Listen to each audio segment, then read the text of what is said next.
Right, here we go. We are recording. Dawn's coming in now. Good afternoon, Mark. Yeah, this is interesting development today. Episode 31, Friday the 24th of April 2020. This is take two because I messed it up earlier and we had a good old discussion, didn't we, this morning? But never mind, dear. I mean, some of it probably better off not being put on air, isn't it? Let's be honest. And I didn't record it. Never mind. It was quite funny. Yeah, and there's been a few developments since. Really? Yeah, I got a few interesting bits and bobs. What's most intriguing to me, though, is in our I don't know what you would call it, little bit of a disaster. A few people come out of the woodwork to almost take pleasure in it. Who are these people? You name them and shame. I name them, but a few younger people I spotted were very quick to appreciate the little clip I put out explaining the disaster earlier. And I was speaking to Tom Holden earlier, and he hasn't really watched any of them, but he did watch this morning's minute. That's probably because it was only a minute long that he was okay about watching it. I keep telling you it's too long. Go on. Well, I think the attention span of the younger generation is significantly less than our generation.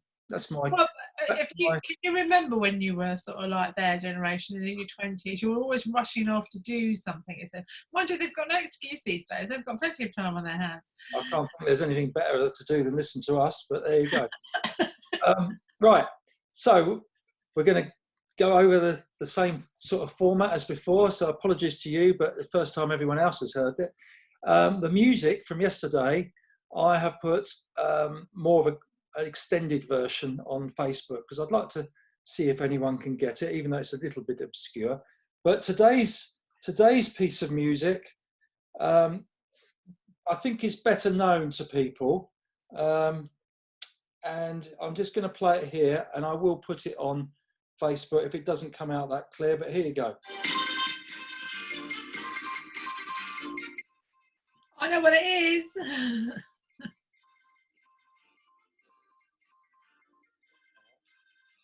We better stop if you guessed it already. Let's see, but you don't say anything. But we can talk about that tomorrow, maybe. But anyway, that's that. And then our special guest photograph or our viewer photograph is coming up here, which if I can share the screen with everyone, here she is. Angie Crush. With me, mate, with a very quizzical look on my face as I hand over a Kit Kat to her. You probably didn't want to let go of the Kit Kat. We spoke about that Kit Kat, the only prize she's ever won in her life, apparently. And that was in 2 meters in the pole vault last year. And then her husband ate it in January, which, bit of a sad story. But hopefully she might get another Kit Kat at the end of all this, keeps her feedback going. We had the hair cutting experience yesterday. We went for it, didn't we? Yes, we did. And it went quite well. We had used our investment, which is like a razor and some clippers. You dived in. You went a bit crazy, didn't you? And I had to stop you. That was your impression. You wanted me to do exactly how your hairdresser did it. And of course, I have no idea how your hairdressers do it. All I know is how my hairdresser cuts my hair. Yeah, well, we even studied a video before, which you took no notice of whatsoever, because you go around the sides. You wet it, split the hair either side, so you've got this bit, and then you've got 2 side bits.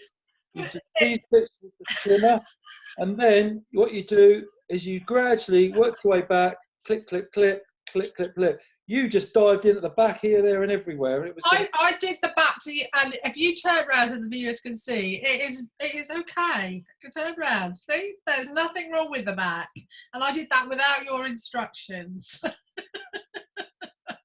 Unlike you, who took a big chunk out of your hair in the reverse place. I mean, honestly.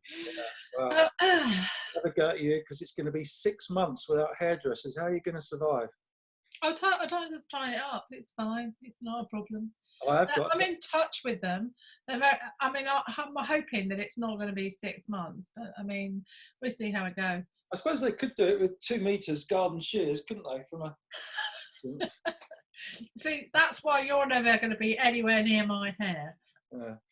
Okay, well, feedback. We've had a lot of feedback about female sport performances, a lot of athletics, but it was really good to get remind us of some of the great performances. Steve Fury reminded us about Joan Benoit winning the Olympic marathon in 1984, and also Ingrid Christensen breaking the world 10,000 meter record in Oslo by 46 seconds in that race in 1986.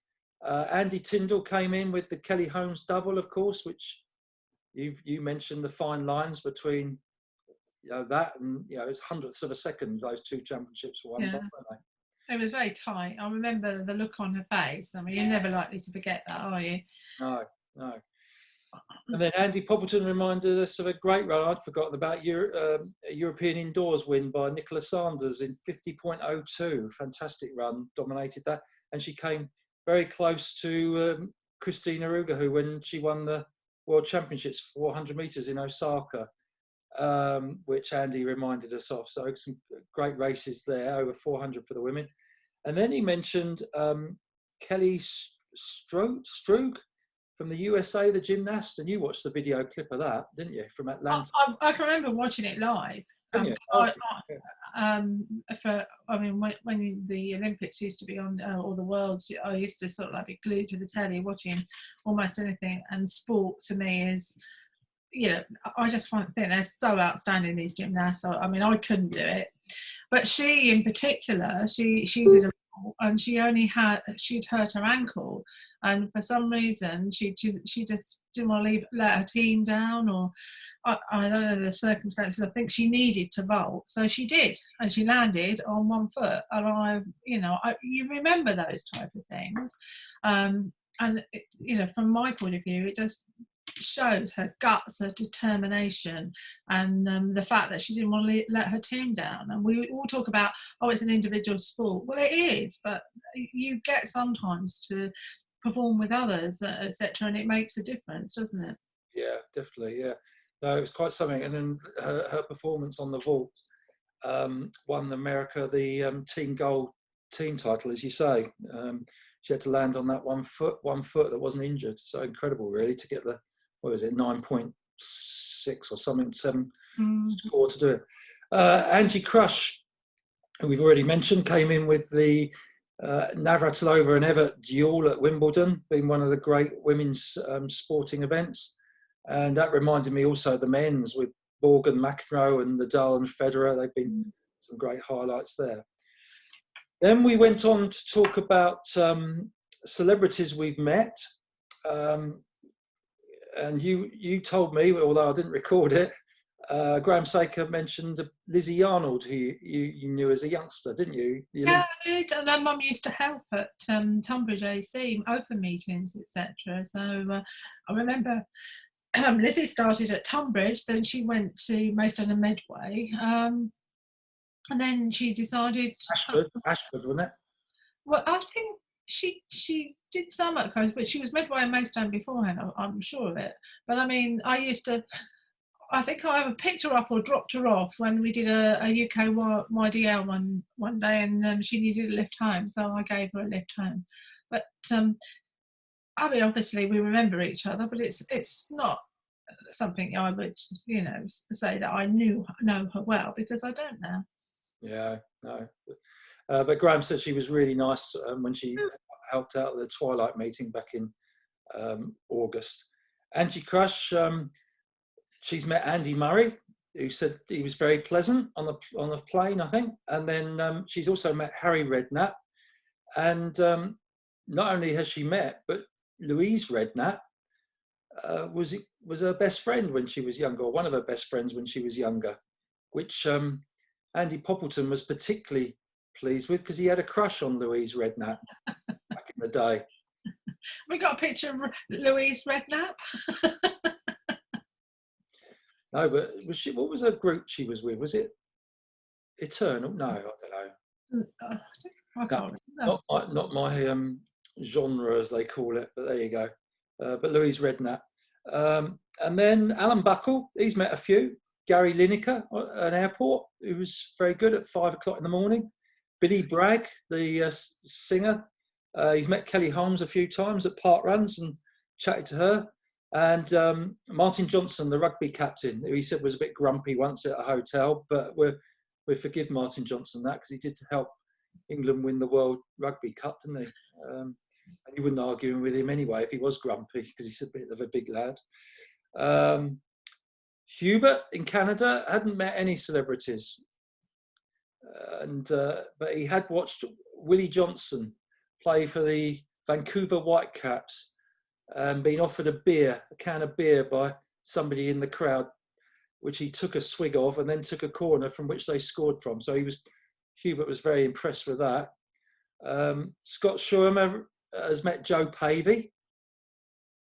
And what were you saying? You hadn't met Joe Pavey as such, had you? No, I hadn't met Joe Pavey. I just said that if you work in call room, you tend to meet quite a lot of the athletes as they come through call room. But you can't really say you've met them, can you? Because it's literally you're checking, and then you know, the next thing you know, they're off and doing their race, etc. So it's not really a conversation as such. I mean, it'd be hi, or, you know, can I check your number? Let's have a look at your spikes or something like that.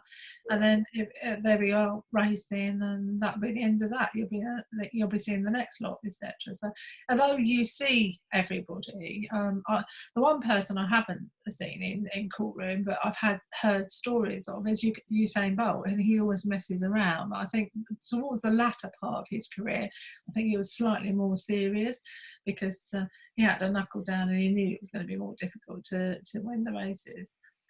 I remember you talking about call rooms. I remember Sean Malloy telling me, even when he was at a young age, he used to remain standing up while all his competitors were sitting down looking nervous, because he felt that imposed himself on them before the race. Seemed to work. Didn't so much as he got older, but certainly at a young age it paid off. I don't know what went wrong. But Scott also reminded us of Joe Pavey's 10,000 metre European Championship win at the age of 40, which is quite incredible. You forget that, don't you? I mean, there are some really outstanding performances that, I mean, you could take a while to go through them all, couldn't you? Yeah, it's good to remember them. And people did a great job giving us some of the athletics highlighted some terrific races the last couple of days that I've had a look back at.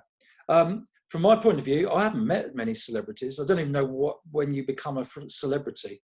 I mean, I've met quite a few athletes, but are they celebrities? I don't want to become a celebrity. I think the pressure of the press and everything else, on top of everything else that you have to do, is just too much. I wouldn't want to live my life like that. No. We met Steve Cram at the Mansfield at the cross country release. He did an interview with one of our lads, Crick. In fact, that's another case where somebody forgot to press the record button, and we had to go and ask Steve Cram if he'd do it again. And Steve Cram goes, "You were much better the first time." He's very good. I mean, I met Paula Radcliffe in a lift once, but I mean, it's hardly to this. I know I've seen Colin Jackson, but at the end of the day, it's not. It's like you're not having a conversation with them, if you understand what I mean. You're just meeting them, and that, I think they're just wary of, do you recognise me or not, sort of thing. And for them, yeah, as we know. And also, I met Johnny Vegas. He was on a. We were going to, with my youngest son. We were off to Germany for the European football championship, and he was on the package and going out there. But I think he was pretty inebriated for most of that 24 hours. But he was quite good fun and mixed in with all the crowd. So. Well done, Johnny. He still survives today. I don't think he drinks so much these days. There you go. So that's it. Some really good feedback. But the the other big thing that happened yesterday was I was reading the Times, and you've been talking about the media more generally in terms of the current coronavirus and the government and how the media were portraying them, etc. And I came across this article about a lad called Scott McTominay, who plays for Manchester United, written by Paul Hurst, his name is, and explaining how he'd run a 5K in the equivalent of 15:55, and how that would rank him amongst the best distance runners in the country, which is a complete load of rubbish, because the week before we had 376 people use their GPS and run 5K and run quicker, including 15 to 20 from Tunbridge. So it was a complete load of rubbish, and even though, very good, and it's even possible that he ran 5 times 1K rather than a full 5K, and that it just, it's very frustrating when it's something what you're actually talking about is so wrong. But it does highlight to us your points about the media in general. Do I do my rant again about media and what have you? I don't think so. Probably not. You did a really good rant this morning, which wasn't recorded, but we got the hang of it. I think we get the gist of it. But can I just summarise though? Go on then, summarise. Go on. I do listen to the media. I listen to them once a day. If I think they're talking rubbish, I would turn them off.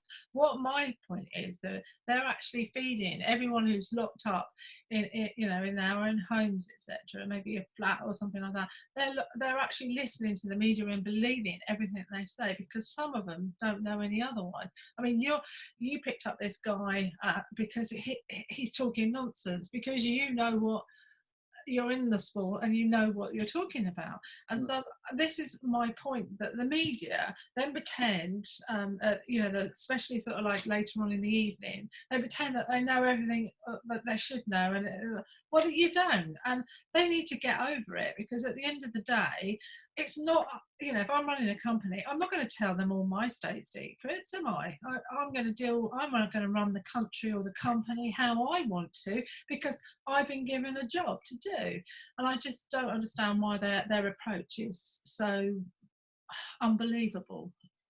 Yeah, I was very lazy or poorly researched. It annoys me even more. So he's still referring to it in an article about Manchester United today, not claiming it's one of the best runs, equivalent to one of the best performances of a British distance runner, but he's at least still saying he's run 16:01 for 5K, which we're not even sure that's true. But the worst thing is he got a slating in the feedback to the article through the Times, and we've put it all over Twitter, and he hasn't had the decency to even reply and apologise or anything. But maybe doing him a disservice, and he'll write an article about virtual racing in the UK. That's what we hope.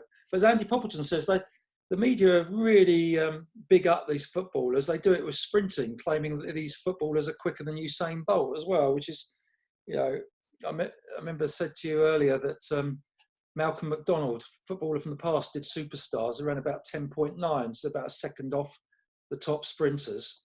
And that's probably the reality of it. Mm.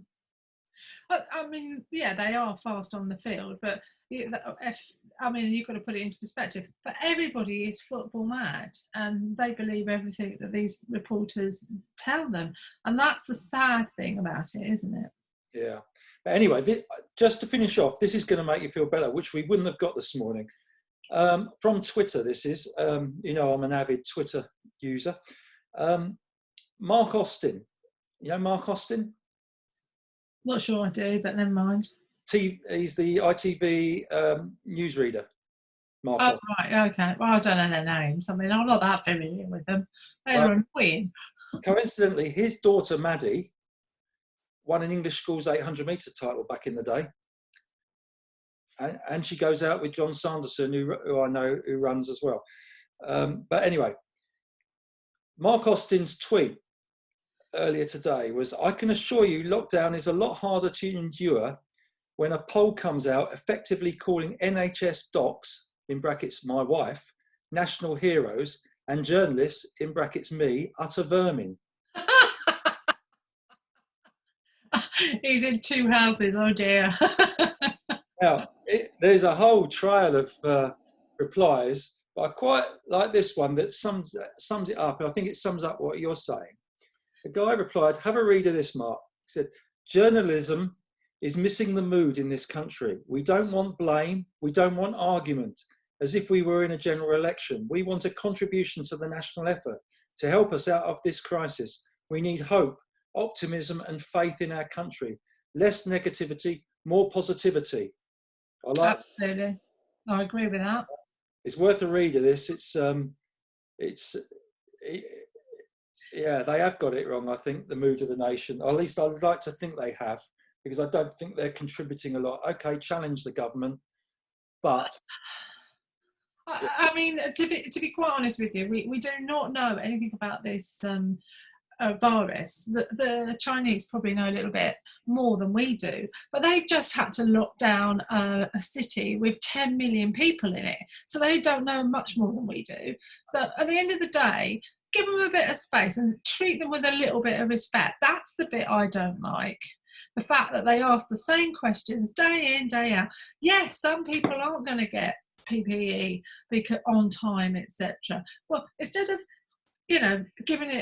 asking it at question time, they've got cars, they're travelling around the country. Why can't they say, we can do something about that? 10 miles down the road, there is a place where we can go and get some PPE. Let's go and put it on the doorstep for them. Do something positive rather than all this rattling on. Why haven't we got any? all right, good stuff. Well, you've made, it's 10 to 2 in the afternoon. You're still in a reasonable mood, so that's pretty good. See you later then. Ta-da. Thank you very much. Bye. Bye.